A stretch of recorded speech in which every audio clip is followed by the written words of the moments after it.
2d। क्या सबको समझा? नाउ इंटीग्रेशन का मतलब होता है area under the curve. Of integration area under the curve किस का? तो area under the curve of row versus x का। Area under the curve of row versus x। ये ग्राफ दिया है तो क्या ग्राफ का मुझे एरिया मिल सकता है? ट्रेपेजोइडल का एरिया आई नो, सो मुझे लिखना पड़ेगा एरिया इनटू ट्रेपेजोइडल का जो मेरे पास एरिया है वहां पे वो। सो ट्रेपेजोइडल का एरिया क्या होगा? तो half sum of parallel side. Sum of parallel side एक तो 1 है और एक हाफ है, दिख रहा है आपको? तो मुझे लिखना चाहिए 1 plus half into height, which is rho naught. सबको क्लियर है? यहां से मेरे हिसाब से आंसर आ जाएगा a into 3/4 times rho naught. ये समझा ना? a यूनिट क्यूब है। कौन सा क्यूब है आपके पास? यूनिट। तो यूनिट क्यूब का कोई भी फेस आप पकड़ो तो उसका जो एरिया होगा वो बनेगा। यस और नो?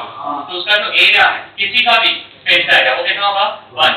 तो it is going to be 3/4 times क्या? Row naught.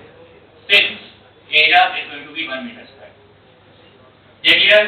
ये उठाओ यहां पे सब्स्टिट्यूट करो। सो कितना हो जाएगा? 3/4 रो नॉट बाय क्या? Epsilon not.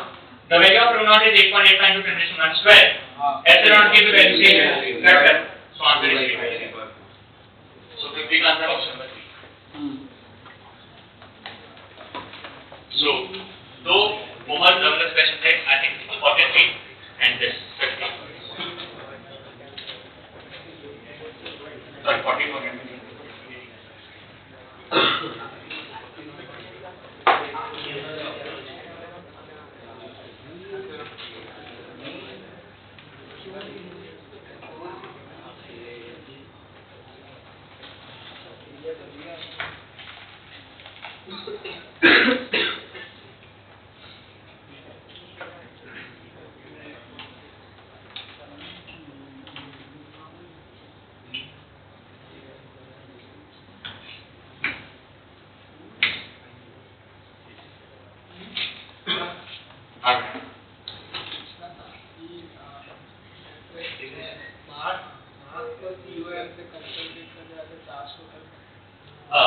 हाइपोथेटिकल कंसेप्ट तो है सेंटर ऑफ चार्ज का।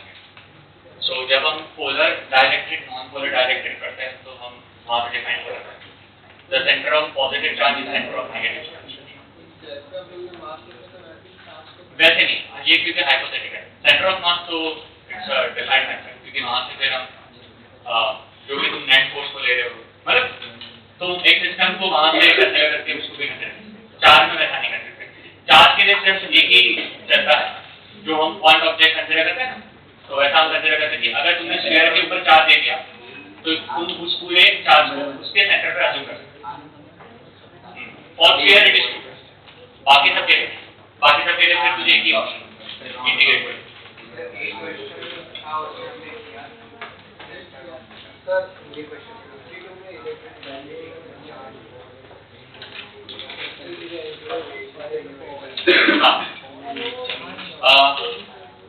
डायपोल से आगे बढ़ने वाले बट उतना बता दूंगा। किसी को पता है what is dipole bye anyone? किसी को पता है व्हाट इज डायपोल?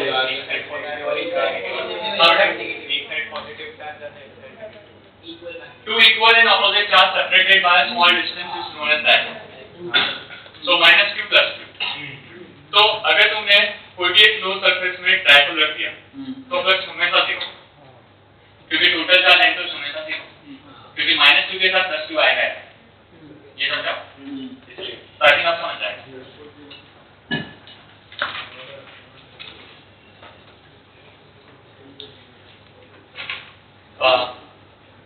और कोई डाउट है? यहाँ क्लियर है सबको? आपका ठीक है। Now coming to the next part जिसके थ्रू आज हमारा गॉस थ्योरम कंप्लीट होगा। आज हम लोग को डिराइव करने हैं द थ्री एक्सप्रेशंस जो हमने पहले पढ़ लिए थे, बट हम उसका डेरिवेशन ले रहे हैं। But this time the derivation is going to be through Gauss theorem, और ये तीनों डेरिवेशन आप बोर्ड्स में भी आते हैं। Okay, so we are going to write the three derivations. Here is the application of Gauss theorem.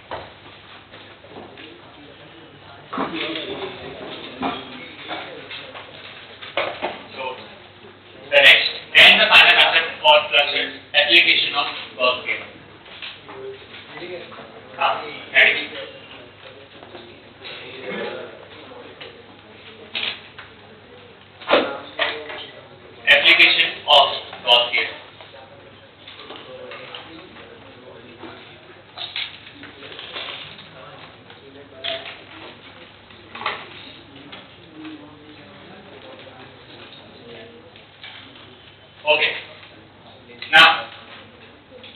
Derivation जो आप करेंगे, सो लिखो, the first derivation is electric field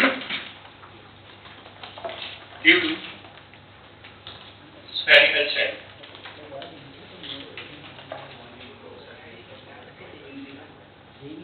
Electric field due to spherical shell, जिसको हम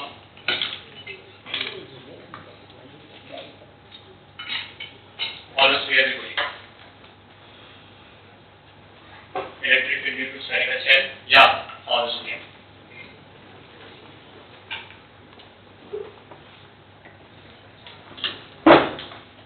consider करो हमारे पास एक spherical shell है जिसपे हमने चार्ज को यूनिफॉर्मली डिस्ट्रीब्यूट किया सरफेस के ऊपर. तो इसके ऊपर टोटल चार्ज कितना है? सेंटर से डेफिनेटली जो डिस्टेंस है वो रेडियस है r. और क्वेश्चन ये है कि कंसीडर करो ये पॉइंट है P जो सेंटर से स्मॉल r डिस्टेंस है और तुम्हें इस P पॉइंट पे इस स्फीयर की वजह से फील्ड फाइंड करनी है. Okay, that's the question. Now हम लोग को आंसर पता है. द आंसर इज क्या? KQ by small r. बराबर. अगर मैं आपको पूछता कि ये आपको डिराइव करना होता तो आप कैसे डिराइव करते? ये गॉस थ्योरम छोड़ दो. You don't know Gauss theorem. Assuming को पॉइंट था जैसे कॉन्सेंट्रेट के सेंटर पे और फिर नॉर्मल. बट वो तो मैंने बोला ना कि ऐसा होता है.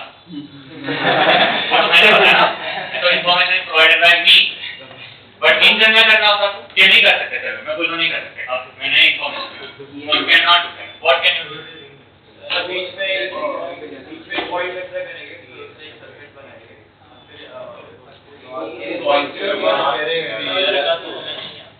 शेयर का है नहीं है. Very good. सर आपने बोला था कि चीजें टफ होती हैं तो हम फिर जाते नहीं. उस गली में हम कभी जाते ही नहीं थे. तो डेफिनेटली हम यहाँ पे कोई एलिमेंट कंसीडर करने का ट्राई करेंगे. या तो फुल रिंग या फिर सेमी सर्कुलर रिंग और उसको फिर पूरा सेमी सर्कुलर रिंग तो 360 से रोटेट और अगर एक रिंग लेंगे तो 180 से रोटेट और फिर वो रिंग से मतलब तुम यहाँ पे कुछ कंसीडर करना चाहते हो ऐसा कुछ ऐसा. तो देखो एक चीज तो क्लियर होगी कि सर दिक्कत तो है. वो नहीं पता कैसे सॉल्व करेंगे पर दिक्कत है. ठीक है. तो जब ये दिक्कत समझ में आ रही है कि हर चार्ज P पॉइंट से डिफरेंट डिस्टेंस पे और उस P पॉइंट पे मुझे पूरे स्फीयर की वजह से फाइंड करनी है तो it is going to be very difficult task. So for that अब गॉस थ्योरम क्या होता है तो उसके स्टेप्स है थोड़े. सबसे पहले गॉस बोलता है कि क्रिएट अ गॉसियन सरफेस. ठीक है. और how to create a Gaussian surface में आता है we have to take the help of symmetry. We have to take the help of क्या? Symmetry. Symmetry का मतलब ये है कि अगर P पॉइंट पे तुम्हें फील्ड फाइंड करनी है तो अंदर का सोर्स देखना है जो चार्ज या तो mainly electric field line generate कर रहा है. If the source is basically spherical in nature, then create a Gaussian surface which is also spherical. If the source is cylindrical in nature, then create a Gaussian surface which is cylindrical. If the source is cubical in nature, then create a Gaussian surface which is also cubical in nature. Do you understand मैं क्या बता रहा हूँ? So अगर internal source, that is this time it is a spherical, तो हम P point पे भी जो क्रिएट करेंगे वो कैसा होना चाहिए? Sphere. So first step is we have to create a hypothetical Gaussian sphere. इस केस में Gaussian sphere. याद रखना अगेन ये जो भी मैं यहाँ पे बना रहा हूँ वो 2D नहीं है. Everything is in 3D. समझ में आ रहा है? So अगर P पॉइंट यहाँ पे हो या यहाँ पे हो या यहाँ पे हो कोई भी पॉइंट पे होगा उसका डिस्टेंस O से हमेशा स्मॉल r ही मेंटेन होगा. ये समझ में आ रहा है? Okay. Step 1 is this. Step 2. Consider small ds at point P. P point पे हमें छोटा सा एरिया बनाना है, क्या बनाना है, छोटा सा एरिया, जिसको हम क्या बोलेंगे, ds। तो P पॉइंट पे छोटा सा एरिया बना देना, जिसको आप शेड कर, और इसको हम क्या बोलेंगे, ds। समझ आ रहा है? स्टेप नंबर 3, ds बनाने के बाद आपको उसी ds पे शो करना है E vector and ds vector. तो आपको ds के ऊपर क्या नोट करना पड़ेगा, ds vector as well as कौन सा वेक्टर, E वेक्टर। अब समझने का ट्राई करें। सबसे पहले आता है ds वेक्टर। ds वेक्टर मतलब क्या vector, area vector. Area vector हमेशा एरिया के क्या होता है, परपेंडिकुलर। तो अगर मैंने एरिया वेक्टर ऐसा लिया तो उसका परपेंडिकुलर डेफिनेटली ऐसा होगा, because the outward normal is considered positive. Outward normal is considered positive. So ये हो जाएगा तुम्हारा ds वेक्टर। और उसके कॉरेस्पॉन्डिंग इससे जो E वेक्टर का डायरेक्शन होगा वो भी बाहर ही होगा। आई होप ये समझ में आया, क्योंकि फील्ड आउटवर्ड डायरेक्शन में जा रही है, पॉजिटिव से हमेशा बाहर निकलती है। कुछ समझ में आ रहा है? स्टेप 3 से तुम्हें समझ में आता है कि E वेक्टर और ds वेक्टर के बीच में एंगल क्या क्रिएट होता है। So this step basically helps us to find the angle for theta. इस स्टेप में मुझे समझ में आ रहा है कि जो थीटा है वो 0 है, उस पर भी आगे जाएंगे। Step number 4 and the final step is apply Gauss theorem. So step number 4 क्या है, we have to apply what, Gauss theorem. Now जब भी गॉस थ्योरम अप्लाई करना है तो क्या करेंगे, तो पहले तुम्हें गॉस थ्योरम का स्टेटमेंट लिखना है। What is the state? So formula वाला जब स्टेटमेंट देखें तो ये है, it is defined as closed integral E vector dot ds vector is equal to summation of charge enclosed upon epsilon। ये समझा? अब जैसे मैंने E vector dot ds vector लिख दिया, अब मैं उसको पूरा लिखूंगा। I should write this way, closed integral क्या लिखूंगा मैं, E ds cos theta is equal to, यहाँ पे क्या लिखा होगा, समेशन ऑफ चार्ज एनक्लोज्ड। किसके अंदर एनक्लोज्ड, इस वाटर के अंदर। कितना चार्ज एनक्लोज्ड रहता है, q, टोटल चार्ज तो q है ना। तो मुझे इक्वल टू क्या लेना चाहिए, q by. From the diagram I can say theta is 0 degree, ऐसा ना, and it is not only true for this point. तुम कोई भी पॉइंट पे ds बना लो, it is true for that point. समझाएं? सो तुम्हें एक चीज समझनी ये है कि P पॉइंट जब तुम यहाँ पे कंसीडर कर रहे हो और इस स्टेप को फॉलो कर रहे हो तो तुम्हारे दिमाग में चलना चाहिए हर स्टेप पे चेक कर रहे हो कि मेरा जो आंसर आएगा वो सही आएगा नहीं आएगा। ये समझा? You create at any point the theta is always going to be 0. So since theta is 0, therefore cos theta is equal to क्या हो जाएगा, 1। अब अगर cos theta 1 है तो यहाँ पे क्या बचेगा, E ds। But very important बात, अगर मैं यहाँ पे पूछूं तो E है ना, क्या इस पॉइंट पे भी E होगा, क्या इस पॉइंट पे भी होगा? Why? Because the distance from the center is not changing. Yes or no? If the distance is not changing, then definitely the E is going to be the same. So E is a constant term, and in integration and derivative, the constant term always comes outside. तो E बाहर आएगा, तो close integral क्या बचेगा, ES integral क्या होगा, Q by epsilon। अच्छा, ये समझा? Close integral ds।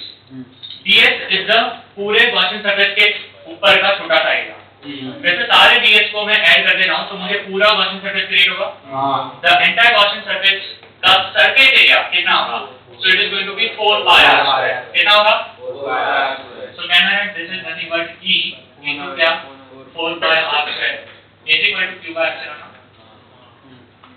क्या इसको डिवाइड कर सकता हूं, so then finally E is going to be 1 upon 4 pi epsilon naught q bar r। This is the expression for electrical intensity due to and temperature q bar r।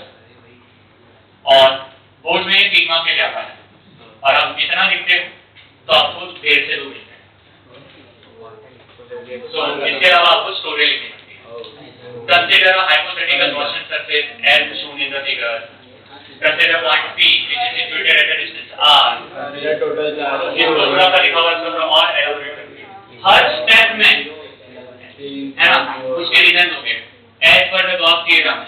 या we know that then को इतना glorify करो कि मतलब we know that it is obvious that you should know that whatever kind of that ये examiner को भी याद लगे अरे मुझे नहीं पता इसको बता kind of that yes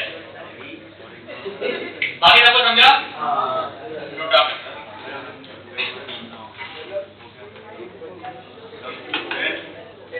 उस केस में we create a Gaussian surface which is just outside on the surface. It's like a very finite subject. Minute distance with it. So almost there are जो answer है वो same. And inside the line is just छः set है. बढ़ता है क्या? तो उसमें जो स्टार्ट आएगा तो zero होगा. इसलिए spherical shell के अंदर zero. On the surface small r equal to capital. बाहर जाएगा.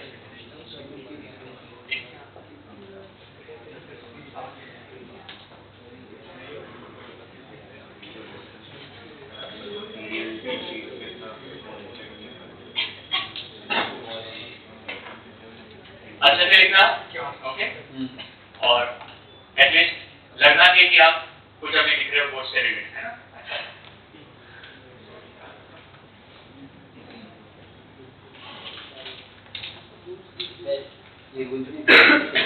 पेपर में ये रूल्स भी क्रिएट हुआ नहीं ये एक्चुअली में मैंने लिखवाया था आपको समझाने के लिए बोर्ड्स में तो है ना इसी को not as a step but इसको एज अ स्टेट में लिखा जैसे कि मैंने क्या लिखा क्रिएट अ गॉसियन सरफेस तो तुम्हें लिखना पड़ेगा consider a Gaussian surface spherical as a spherical surface kind of अच्छा मुझे पता है कि जे लेवल के स्टूडेंट्स इतने वर्ड्स में अच्छे नहीं होते क्योंकि उनकी हमें एमसीक्यू सॉल्विंग की वजह से वो वर्ड्स में बहुत ज्यादा ब्लंडर करते हैं तो दिक्कत होती है समझ नहीं आता तो we are going to provide you with the handwritten notes जो बोर्ड और सीटी वाले कुछ बनाते हैं हम आपको देंगे वो आपको याद कर देना है कैसे डू उतना तो कर लोगे ना ये मैं दूंगा मतलब लिखा हुआ दूंगा जिसमें स्टेट में लिखे हुए हैं अच्छे से है और वो तो कलरफुल 3-4 टाइम में लिखते हैं सब बच्चे बहुत मेहनत करते हो और आप जो मेहनत करते हो माशाल्लाह है ना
कोर्स के लिए मैं थोड़ी सी चीजें बता रहा हूँ कि 3 मार्क्स में ऑलमोस्ट 1.5 से 2 पेज का आंसर होना चाहिए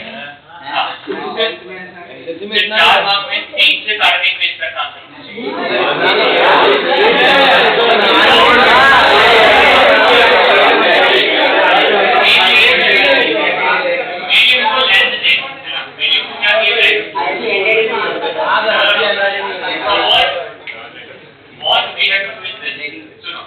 सबसे पहले ना बोर्ड्स की सप्लीमेंट छोटे होते हैं मतलब जो आपको ये देते हैं ऐसा नहीं है छोटे होते हैं उसको और छोटा पहले करना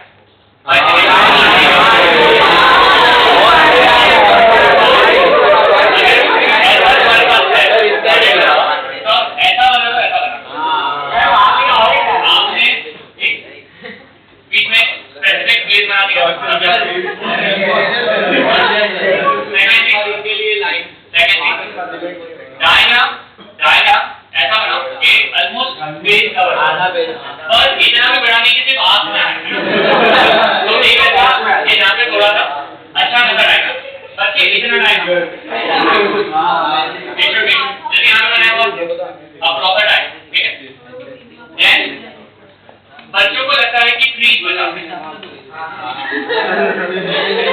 यहाँ बचाओ यहाँ जो करना है वो करो हाथ में वॉटेवर वहां पे आप है ना बोर्ड्स को रुपये देते हो 4 नहीं 400 रुपया देते हो और सप्लीमेंट तो सप्लीमेंट वसूल करना है वसूल कैसे करते हो सबसे पहले डायग्राम के बाजू में कभी कुछ नहीं डायग्राम के नीचे है ना तो पहला पेज तो सिर्फ डायग्राम और उसके डिस्क्रिप्शन सेकंड पेज में फिर स्टार्ट और हर में एक लाइन छोड़ते जाओ ये समझा देखो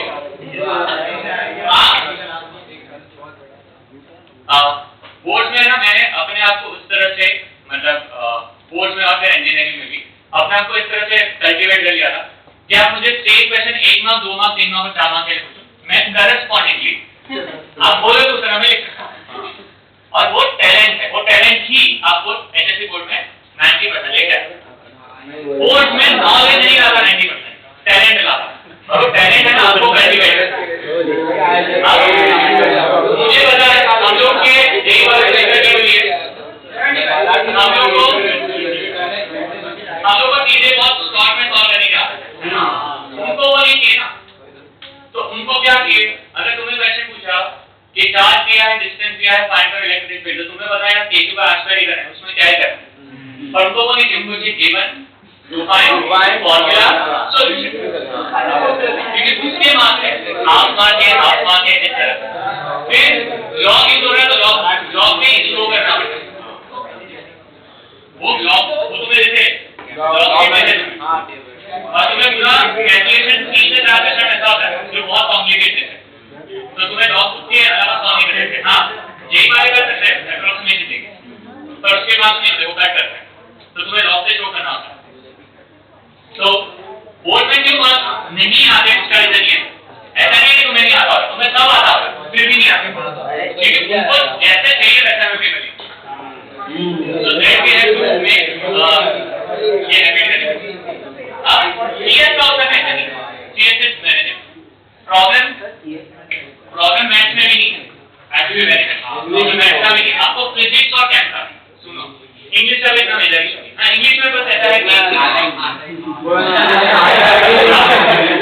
आया ही नहीं होगा अलग की बात है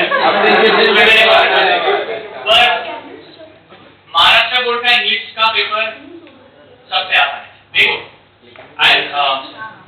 जैसे पता बीच में एक सर्वे आया था top 3 toughest exam in the entire world या top 5 toughest exam in the entire जिसमें आईआईटी का नाम है यूपीएससी का नाम वैसे अगर पूरे वर्ल्ड में टॉप 3 इजीएस्ट एग्जाम आए तो उसमें नंबर 1 पे महाराष्ट्र बोर्ड ही आएगा क्योंकि अगर तुम महाराष्ट्र बोर्ड में फेल होते हो तो रिक्वायर स्पेशल टैलेंट होता है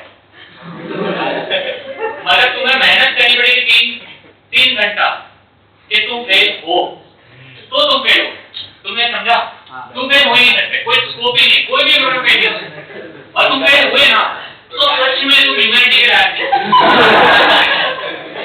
मैं साइंस के नहीं बोला ह्यूमैनिटी के लायक क्योंकि इतनी इजी एग्जाम है जिसमें 35 मार्क आने और 3 मार्क बोर्ड के प्रैक्टिकल दे रहे तुम्हें तो 70 में से 5 मार्क आने 5 होने के लिए यू अंडरस्टैंड है 5 मार्क और तुम 5 मार्क निकाल सकते ना इसमें बड़ा तो एमसीक्यू है तो ये मार्क करके निकाल सकते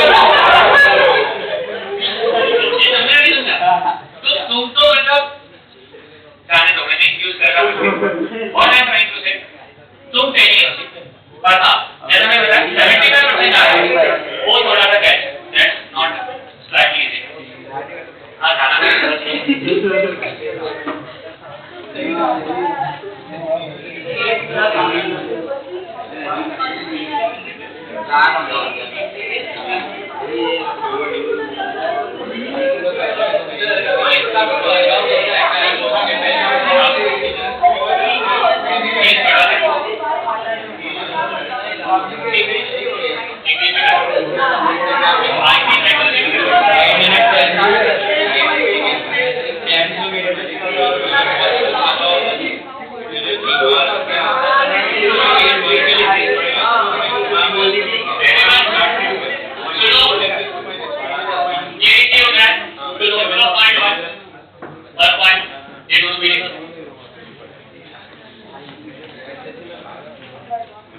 नोट का पॉइंट 1 एंड पॉइंट 2 भी लिख दो।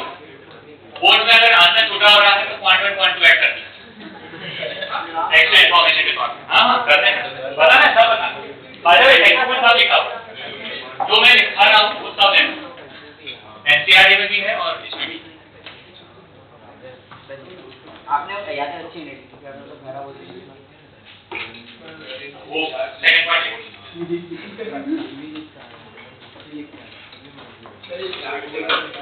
हाँ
infinitely long charge conductor.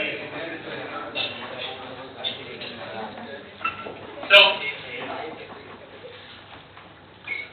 for infinitely long charge conductor, सबसे पहले डायग्राम है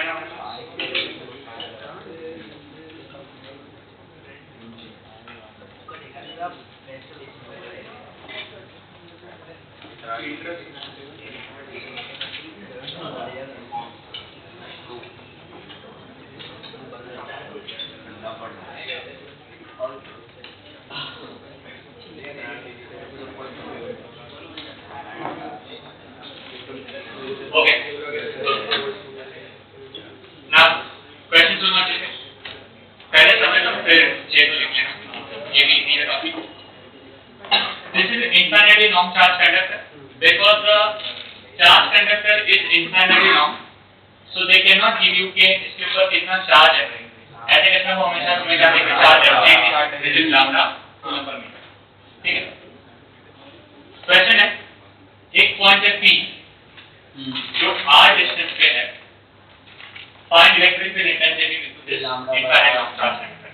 Now you know the answer, that is to say lambda by nu. So हमें वो प्रूव करना। So see, try to understand. JEE में तुमने इतने सारी चीजें कर ली होगी कि तुम्हें फाइनल रिजल्ट सबके पता ही होता है। तो कई बार चीजों को लिख के फिर उल्टा जाते हो, समझा है? डेरिवेशन नहीं मिलता तो स्टार्ट लिखो एंड लिखो, बीच में कहीं पे लेके आ रहा ये भी आर्ट नहीं है, समझा नहीं? हाँ। ओके सो मुझे पी पॉइंट पे क्या फाइंड करना है, फील्ड इंटेंसिटी फाइंड करनी। तो स्टेप नंबर 1 क्या लिखा है, use the method of symmetry. अभी जैसे समझाया था अंदर वाला जो है वो काइंड ऑफ सिलेंडर है, तो यहां पे हमें क्या क्रिएट करना है, if I am creating a cylinder, so this is my cylinder and this particular cylinder का मैं लेंथ फाइनाइट लेगा। So let us say मेरे पास सिलेंडर का लेंथ कितना है, L। Now this cylinder जो लेंथ L का जगह क्या है, उसमें अज्यूम करते हैं कि जो चार्ज एनक्लोज्ड है वो क्या है, Q है ना। चार्ज टोटल एनक्लोज्ड कितना है, Q, क्योंकि वो फाइनाइट होगा, क्योंकि लेंथ L फाइनाइट है, पर Q की वैल्यू कितनी होगी, सो वो हो जाएगा लैम्डा है। आई होप ये समझा, क्योंकि वैल्यू कितनी हो जाएगी बेटा, लैम्डा है, ठीक। So the charge enclosed in this Gaussian surface is lambda है। Step number 2, consider small ds at point P। तो मैंने P पॉइंट यहां पे कंसीडर किया, तो मैंने ds बनाया।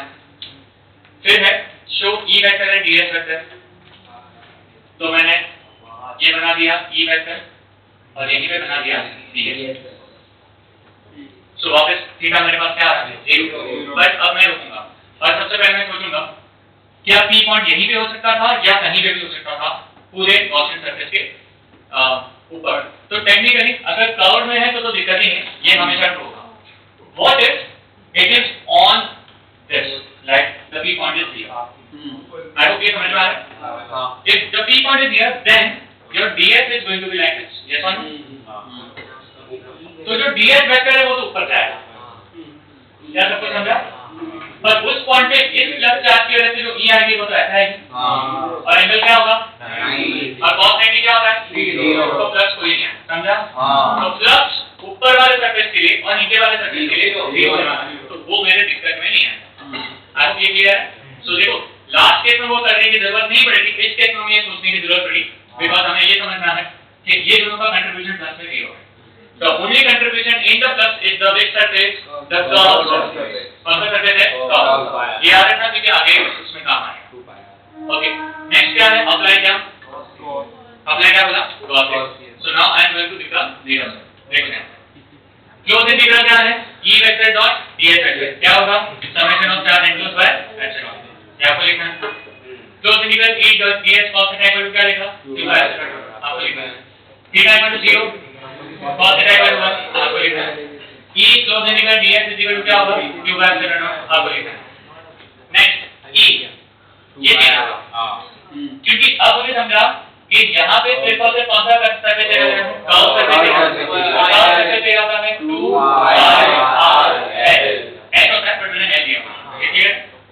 पर करेस्पॉन्डिंग जो मेरा q है वो मैंने क्या लिया है, लैम्डा है। q क्या लिया है, लैम्डा है। क्या सबको समझा? The charge enclosed is Q, and what is the charge enclosed Q? लिखा हुआ है, कितना लिखा है, लैम्डा। सबको समझा? तो अगर दोनों साइड में देखोगे तो L और L कट हुआ। So finally E का एक्सप्रेशन क्या हो गया? It is nothing but lambda by 2 pi epsilon, which is equal to 2a lambda by। Okay, that's the definition of equivalent of charge। I hope ये समझा सबको। Yes sir।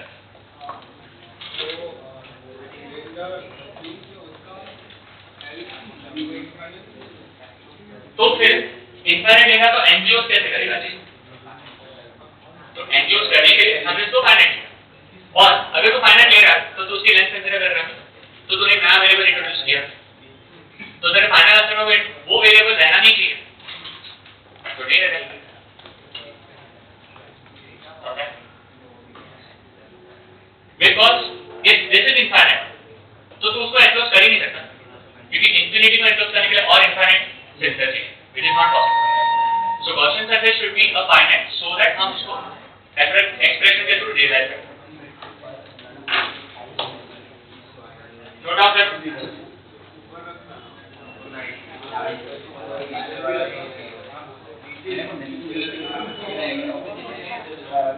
अच्छा, जरूरत है बेटा? You are B1 student है ना, उतना मेहनत करना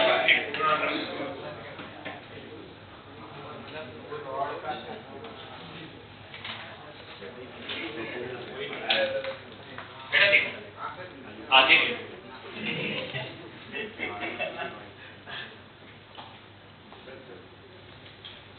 प्रोफेसर बोले थे कि थोड़े छोटे नोट्स फिजिक्स के देना है, वो चेक करने रेडी है?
हो गया ये? तीसरा आखिरी डायरेक्शन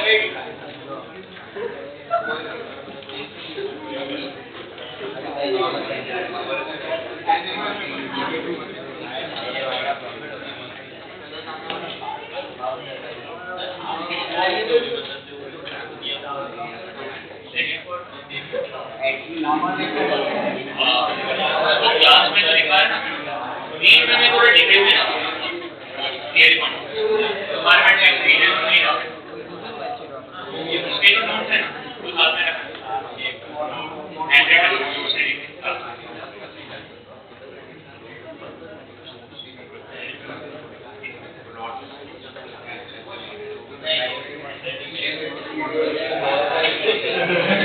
आखिरी में नीचे लिखो E into infinite means plane shape।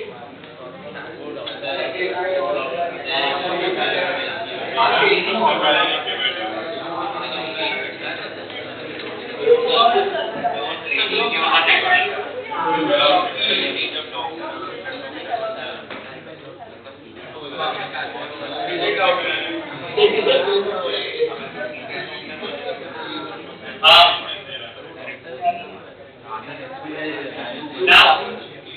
मुझे आप लोग से इसमें इसके लिए हेल्प चाहिए, आप लोग मुझे सजेस्ट करोगे। कंसीडर करो, you have infinite in clean sheet जो मैंने रखा हुआ है, so it's like this ball which is infinite, so ऐसा infinite है और ऐसा भी infinite, समझ में आया? और इस पॉइंट पे, P पॉइंट पे, you want to create or you want to find the electric field. So my question to all of you, how will you create a quantity?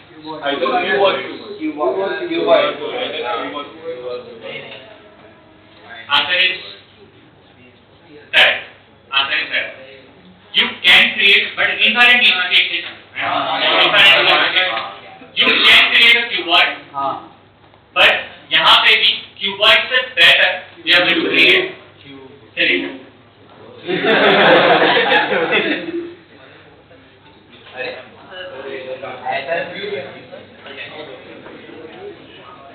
Now, why cylinder is better and not cuboid is better? Both are absolutely fine. Both are absolutely fine. The thing is, समझो अच्छे से। देखो, क्योंकि infinite है तो definitely इसके ऊपर charge enclosed infinity होगा, so they cannot